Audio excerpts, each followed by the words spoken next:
Así es, en Escuela Abierta tenemos nuestro bloque de La Buena Nota y si yo los invito un poquito a reflexionar conmigo cómo hace 30 años, quizás 25, las personas de mi edad o mayores que provenían de las zonas de sierra o de selva de nuestro país sentían en alguna medida cierta vergüenza por su idioma natal. Intentaban ocultarlo. Quechua hablantes, aymara hablantes o que tenían algún dialecto selvático, ¿no es cierto? Cuando llegaban a las capitales de provincia o a la capital misma de nuestro país, sentían una suerte de no querer mostrarlo, su identidad, su idioma, un idioma además tan lindo, con tanta historia, tan antiguo y tan representativo de nuestro país. Bueno, si yo les contara que eso ya pasó, que hay profesores jóvenes que están absolutamente ilusionados con su idioma natal, con la posibilidad de extenderlo, de hacerlo más bonito, de que se escriba, de que haya cuentos en esos idiomas. Bueno, quiero presentarles a la profesora Yemili Cristina Cruz Quispe. Ella es docente de inicial y es una docente que trabaja por preservar la lengua aymara en Puno. Y yo le quiero dar un abrazo de Fiestas Patrias a Yemili. ¿Cómo está, profesora? Bienvenida, qué gusto tenerla en el programa. ¿Cómo está? Muy buenas tardes con todos. Estoy muy agradecida por la invitación. Sí, ciertamente soy una docente intercultural bilingüe, inicial, enfocada en la lengua aymara. Actualmente estoy trabajando en una zona quechua, pero eso no quiere decir que por el hecho que ellos hablen quechua yo deje de enseñar la interculturalidad o enseñar desde la comunidad. Yemili, ¿eres aymara hablante de nacimiento o lo adoptaste un poquito escuchando a tus padres? Yo soy aymara hablante de nacimiento. De acuerdo. ¿Y a qué edad adoptas entonces el castellano? Porque también tienes un castellano impecable, Yemili.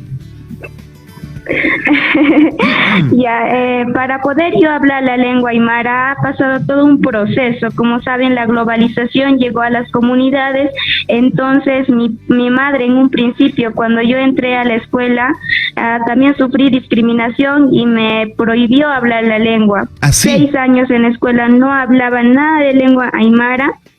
Entonces, ¡qué lisura! ¿Y por qué? Llegó el momento en que yo ya iba a estar en el colegio. ¿Ya? Y en el colegio me decían que declame poesía en aymara, me hablaban en aymara y Claro. yo no podía.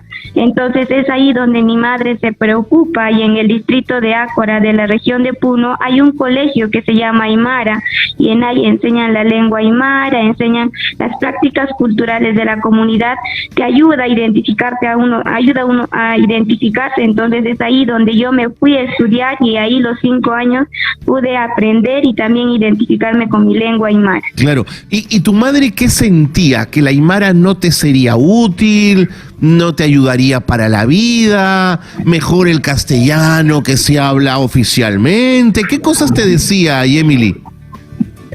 Es que ella había sufrido mucha discriminación cuando Claro. fue a la ciudad y ella hablaba la lengua, entonces ella no quería que hable yo la lengua, me decía no te va a servir de nada, no vas a llegar a ningún lado hablando la lengua, te van a discriminar, todo eso me decía, pero se dio cuenta que eso no era cierto así. De acuerdo.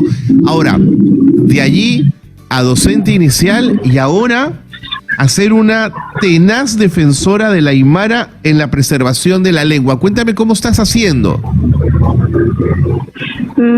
Todo esto empieza en mis prácticas profesionales. Cuando yo tenía que hacer mi tesis, entonces me fui a hacer mis prácticas a una comunidad llamada Tunuaya en el distrito de Ácora. Y es ahí yo pensé que como está en la zona lago, los niños dominaban la lengua aymara, los papás también, los abuelitos también.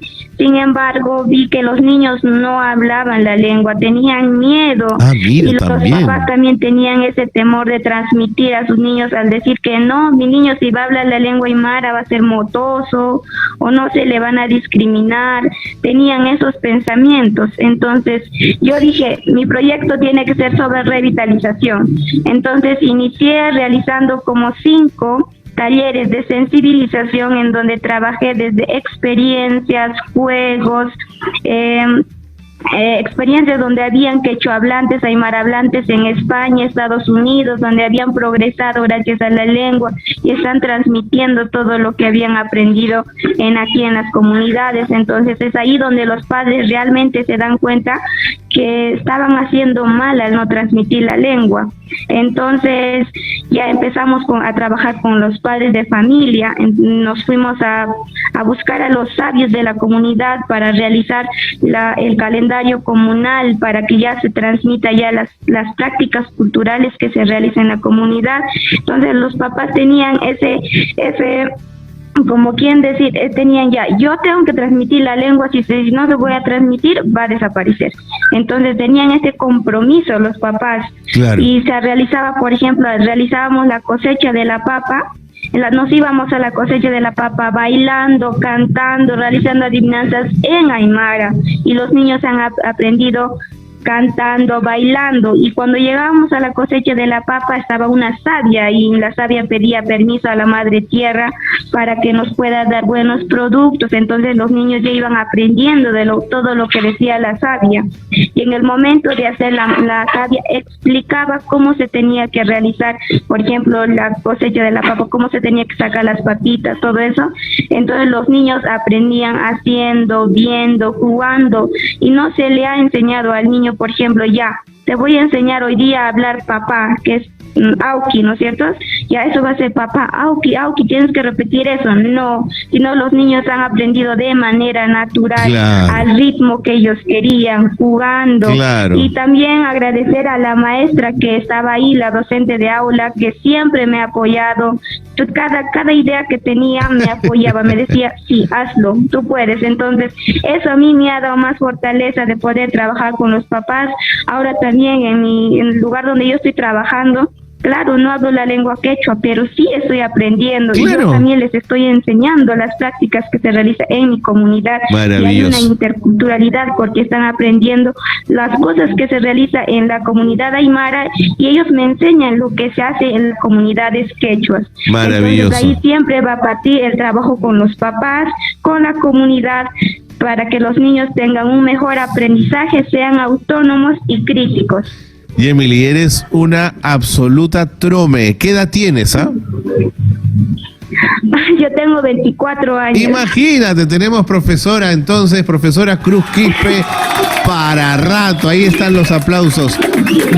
Tengo que despedirme ya porque el tiempo me gana, Yemily, pero quiero agradecerte varias cosas. Primero, que te hayas comunicado con nosotros, pero sobre todo agradecerte el enorme y tenaz esfuerzo que te has propuesto por preservar tu lengua, que es tu cultura, que es tu identidad, y transmitírselo a los más pequeños, y que lo aprendan así de una forma tan sencilla y tan natural, es sin duda maravilloso. Yemily, ¿por qué no te despides de nosotros en tu lengua aymara? Que suene tan bonito. Ya, aquí sin cama, gilata, ukamara, kitak, pacha, unchukirinakaru, naya hawali, suma uchi, uñjasta, akasuma, unawinanakana, nayana yatiawija, yatiañataki, humanakaru. Pai suma, takpachaniru, takechimahampi. Beso grande, profesora, un gran abrazo. 12:47, ahí estaba una extraordinaria profesora de educación inicial, Yemily Cristina Cruz Quispe, que dijo, ¿por qué voy a sentir vergüenza de mi lengua? Y de mi identidad y de mi cultura. Más bien aquellos que chapurreamos el castellano deberíamos proponernos aproximarnos también a las lenguas originarias de nuestro país. Quizás de esa manera las grietas, las fisuras, ¿no es cierto?, podrían aliviarse más rápido y podríamos encontrarnos más y mejor todos los peruanos.